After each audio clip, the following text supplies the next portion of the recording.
after this, they wanted to make me happy, basically. He wanted to. Modi's a very good man. Yes. He's a good guy. He knew I was not happy, and it was important to make me happy. They do trade. Put a 25% tariff on India for buying Russian oil. I was at the Indian ambassador's house about a month ago, and all he wanted to talk about is how they're buying less Russian oil. Would you tell the president to relieve the tariff? This stuff. क्या आप कभी ये सोच सकते थे कि हिंदूवादी संगठन इतने ज्यादा नाराज हो जाएंगे कि प्रधानमंत्री कार्यालय उनके खिलाफ ही सुप्रीम कोर्ट पहुंच जाएंगे? जी हां, आज आपको यही दिखाने जा रहा हूं। हिंदूवादी संगठन की तरफ से प्रधानमंत्री के एक काम को लेकर इतनी नाराजगी जताई गई कि सुप्रीम कोर्ट कोई और नहीं बल्कि खुद हिंदूवादी संगठन के लोग पहुंचे हुए हैं। क्या मसला है वो आज आपको तो दिखाऊंगा ही दिखाऊंगा। नाराजगी किस कदर अपने सर पर चढ़कर बोल रही है। जो घंटा घंटा चिल्ला रहे थे वही वाले मंत्री के चेहरे पर कालिक पोती जा रही है। कहां पर पोती गई, किसने किया, यह भी आपको दिखाऊंगा। और दिखाऊंगा यह भी कि एक एसडीएम ने मंत्री जी के इसी भाषा शैली को संवैधानिक शब्दावली समझ लिया था और उसी को छाप दिया सरकारी आदेश में। यह बात मंत्री जी को इतनी बुरी हुई लगी कि आखिरकार उस अधिकारी पर कार्रवाई कर दी गई। वो भी आप देखिएगा। और भी कई महत्वपूर्ण खबरें हैं। जैसे आपको दिखाऊंगा कि अंकिता भंडारी हत्याकांड के बाद इस पूरे मामले को 3 साल तक दबाए रखा गया, लेकिन अब भारतीय जनता पार्टी में सिर्फ टप्पल जैसे हालात पैदा हो गए हैं। बीजेपी के नेता एक एक करके इस्तीफा दे रहे हैं। एक और बड़ा इस्तीफा उत्तराखंड में बीजेपी के नेताओं की तरफ से दिया गया है। तो वहीं ये क्या कह दिया डोनाल्ड ट्रंप ने। डोनाल्ड ट्रंप, सोचिए, ट्रंप जिसकी भक्ति में लीन रहा करते थे अंधभक्त, अब वो खुल्लम खुल्ला हमारे देश को धमकी दे रहा है। अब भी कोई सबूत चाहिए इस देश के ईमान बेचकर बैठे हुए पत्रकारों, दिखाऊंगा वो भी। नमस्कार, मैं हूं प्राज्वल गौतम और आप देख रहे हैं the live TV. The live TV, सच सबसे आगे। सबसे पहले शुरुआत मैं इस खबर के साथ करने जा रहा हूं।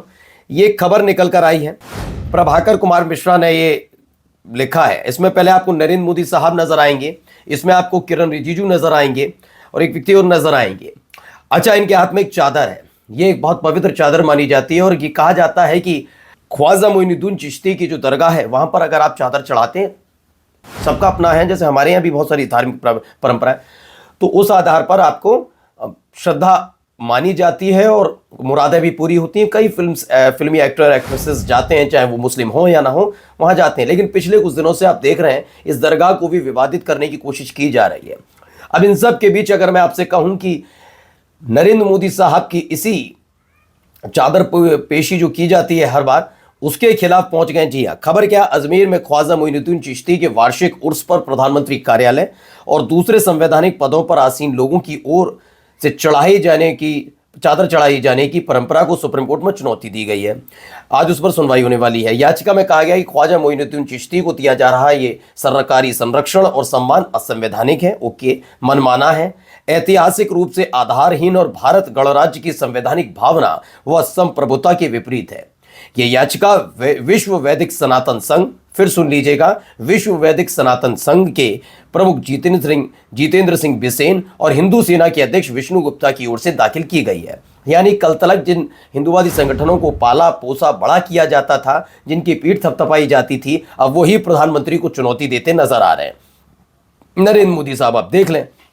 अब चलते हैं आपको सीधे लेकर जरा मध्य प्रदेश, वहां क्या क्या हो रहा है जरा देखिए।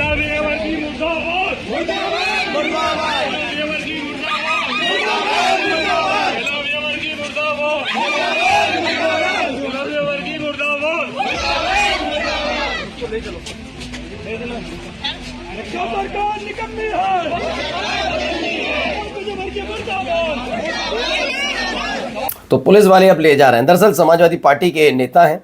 मध्य प्रदेश में समाजवादी पार्टी के अध्यक्ष मनोज यादव ने कैलाश विजयवर्गीय की पोस्टर पर कालिक पोती और उनके कार्यालय का घेराव कर दिया है। दूषित पानी पीने से अब तक इंदौर में 16 लोगों की जान जा चुकी है, लेकिन किसी भी पर कार्रवाई नहीं हुई है जिसको लेकर नाराज है। इस बीच मैंने आपको अपनी पिछली खबर में भी दिखाया था कि गुजरात से भी कुछ ऐसे ही खबर निकल कर आई। सैकड़ों लोगों पर की हालत गंभीर बताई जा रही है। गुजरात के अंदर उनको भी दूषित पानी पीने का मसला निकला था और यहां पर भी कुछ ऐसा ही होता हुआ नजर आ रहा। अब आइए जरा देवास के एसडीएम साहब है। एसडीएम साहब ने गलती कर दी। उनको लगा कि जो कैलाश विजयवर्गीय ने एक पत्रकार से घंटा शब्द का इस्तेमाल किया था, तो बीजेपी ने घंटा शब्द को संवैधानिक शब्दावली में शामिल कर लिया होगा। उनको क्या पता था शायद इसीलिए उन्होंने अपने एक आदेश में, जिनमें ड्यूटी लगाई जानी थी प्रदर्शन के दौरान, उस दौरान घंटा घंटा शब्द 2-3 बार लिख दिया। और यह बात कितनी नागवार गुजरी आप समझ सकते हैं। पहले मैं दिखा देता हूं क्या है। देवास के एसडीएम ने लिखा, इंदौर में भाजपा शासित नगर निगम द्वारा सप्लाई किए गए मलमूत्र युक्त गंदा पानी पीने से 14 लोगों की मौत हो गई और 2800 व्यक्ति उपचाररत है। उन्होंने साफ साफ ये लिख दिया अपने उसमें। इस संवेदनशील मुद्दे पर प्रदेश सरकार की मंत्री कैलाश विजयवर्गीय द्वारा पत्रकार के प्रश्न के जवाब में अशोभनीय टिप्पणी, घंटा का उपयोग करना अमानवीय एवं निरंकुशता की निशानी है। ऐसे में जीतू पटवारी प्रदर्शन करेंगे, घंटा लेकर प्रदर्शन कर रहे हैं, इसके लिए आप सबकी ड्यूटी लगाई जाती है, इतने बजे से इतने बजे तक आपकी ड्यूटी लगाई जाती है। जैसे ये सामने आया वैसे यही वाले एसडीएम साहब हैं जिनके खिलाफ कार्रवाई हुई। देवास एसडीएम द्वारा मंत्री कैलाश विजयवर्गीय जी द्वारा बोले गए घंटा शब्द का अपने आदेश में उल्लेख किया गया, जिसके बाद उन्हें तत्काल प्रभाव से निलंबित कर दिया गया। अब ये तुरंत ही इनके खिलाफ कार्रवाई, यानी मंत्री को जिसने बोला उसको भी कर देना चाहिए था। इनको तो मैं कहता हूं उसको तो निलंबित, लेकिन जिस मंत्री ने बोला उसको बर्खास्त कर देना चाहिए था। इतने संवैधानिक मुद्दे पर, कितने संवेदनशील मुद्दा है उस पर क्या बोल रहे हैं, घंटा शब्द। ऐसे आदमी को तो राजनीति में रहने का अधिकार नहीं और इसकी अगली पिछली सब पीढ़ियों को रहने का अधिकार नहीं। लेकिन जोर किस पर चलता है, जनता पर। जोर किस पर चलता है, अधिकारियों पर। खुद की जुबान पर जो जोर है नहीं। अब आइए लेकर चलता हूं उत्तराखंड आपको। उत्तराखंड से खबर आई, अंकिता भंडारी मर्डर केस से जुड़ी है। एक और बीजेपी के नेता ने इस्तीफा दे दिया। इससे पहले 2 और नेता इस्तीफा दे चुके हैं। कई बीजेपी के बड़े बड़े नेताओं को पत्र लिख रहे हैं और सीबीआई जांच की मांग कर रहे हैं। इन सब के बीच अब एक और नेताजी उन्होंने इस्तीफा दे दिया। अरविंद तोमर ने इस्तीफे में लिखा, सीबीआई जांच में हो रही देरी की वजह से मैं बहुत आहत हूं, जिस कारण तत्काल प्रभाव से इस्तीफा दे रहा हूं। यानी इस्तीफा इन्होंने दे दिया है। अब आइए, एक तरफ इस्तीफा है तो दूसरा ये डेरा चीफ है। ये भाई साहब तो आप जानते ही हैं, ये मुझे तो लगता है कि एक साल में से कम 4-5 महीने तो जेल से बाहर ही रहता है ये। और किसके आशीर्वाद से रहता समझ लीजिए। वो आसाराम बापू है, ये है, इन पर आशीर्वाद कौन बनाते हैं? वही जो बच्चियों के सम्मान में घूमते फिरते हैं। वो बात अलग है कि जब उनके नेताओं का नाम आता है तो चुप्पी साध कर बैठ जाते हैं। 2 हफ्ते से चल रहा है, एक बार भी मन की बात में आकर नहीं बोला नरेंद्र मोदी साहब ने, क्योंकि मन की बात सिर्फ उतनी है जितनी बस सुनाई जाए और अपनी पीठ थपथपाई जाए। ठीक है, अपने बदतमीज नेताओं के बारे में बोल दीजिए ना। अंकिता भंडारी मामले में न्याय दिलवाएंगे, चाहे उनको कितना ही करीबी हो। वो जानते हैं एक पकड़ा गया तो कड़ी से कड़ी जुड़ती ना चली जाए। यही वजह है क्या? अब देखिए इस आदमी पर कितना रहम बरसाया जाता है। शर्म आनी चाहिए हरियाणा की सरकार को भी, चाहे पहले वाले मुख्यमंत्री हो या वाले हो। क्यों? क्योंकि देखिए, Dera chief on life term gets parole 15th time out of jail for 405 days in 8 year. 8 साल में 405 दिन वो जेल से बाहर रहा, पेरोल पर पेरोल, और एक बार फिर से बाहर निकल कर आ गया है। ये असली न्याय कहलाया जाता है। चलिए असली न्याय तो बाद में बात करेंगे, जरा यहां पहले सुनिए क्या हो रहा है। And after They this, wanted to make me happy, basically. He wanted to. Modi's a very good man. Yes. He's a good guy. He knew I was not happy, and it was important to make me happy. They do trade, and we can raise tariffs on them very quickly, and it would be people are very afraid bad of for that. them. All of that to say, you told me you weren't very thrilled. And I'll tell you something. मैं बताता हूं क्या कह रहे हैं इसमें। भारत ने रूस से तेल खरीदना कम कर दिया। वो मुझे खुश करना चाहते हैं, वो मुझे खुश करना चाहते हैं। मोदी एक बहुत अच्छे व्यक्ति हैं, उन्हें पता था कि मैं खुश नहीं हूं और मुझे खुश करना जरूरी था।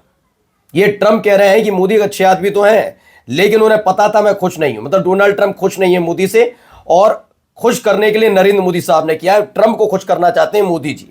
हम व्यापार करते हैं और हम उन पर और टैरिफ बढ़ा सकते हैं। मैं कहता हूं एक होती है गैरत, चलिए हो सकता है किसी मजबूरी वश आप शांत रहो, लेकिन इतनी ज्यादा, इतना ज्यादा।